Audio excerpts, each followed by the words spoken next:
Hello বন্ধুরা, welcome to my channel knowledge and revise. Social মিডিয়াতে সবচেয়ে ট্রেন্ডিং ফটো সেলফি। ফেস্টিভ্যাল হোক বা যে কোনো রকম অনুষ্ঠান, সেলফি চাই মাস্ট। কি তাই তো? সেলফি তুলতে আপনারাও ভালোবাসেন তো? আজকের ভিডিওটা আপনার জন্য। আজ আমি আপনাদের দেখাবো কিভাবে সেলফি তোলার অভিজ্ঞতাটাকে একদম পাল্টে দেবে আপনাদের এই ভিভো V50। ভিভো V50-তে আছে 50 মেগাপিক্সেল এক অসাধারণ সেলফি ক্যামেরা। মানে আপনার সেলফি হবে এবার প্রফেশনাল ক্যামেরার মতো। প্রতিটি চুল, প্রতিটি টেক্সচার একদম হবে স্পষ্ট। মেগাপিক্সেলই সব নয়, এই ফোনে আছে আই অটো ফোকাস প্রযুক্তি।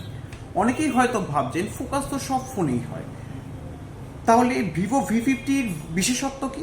দেখুন, সাধারণ ক্যামেরায় ফোকাস অনেক সময় নড়ে চড়ে যায়, বিশেষ করে যদি আপনি একটু বেশি নড়াচড়া করেন বা আলো কম থাকে, তাতে সেলফি একটু ঝাপসাই আসে। কিন্তু ভিভো V50-তে আছে আই অটো ফোকাস, যেটা কিনা আপনার চোখকে সর্বদা ফোকাস করে থাকবে এবং আপনার সেলফিকে আরও বেশি ক্লিয়ার অ্যান্ড ক্রিস্টাল তুলতে সাহায্য করবে। তাহলে আজই আপনার পুরনো ফোনটিকে বদলে ভিভো V50 নিয়ে আসুন। ভালো লাগলে একটা লাইক দিন, শেয়ার করুন আর আমাদের চ্যানেলটিকে সাবস্ক্রাইব করুন। ধন্যবাদ।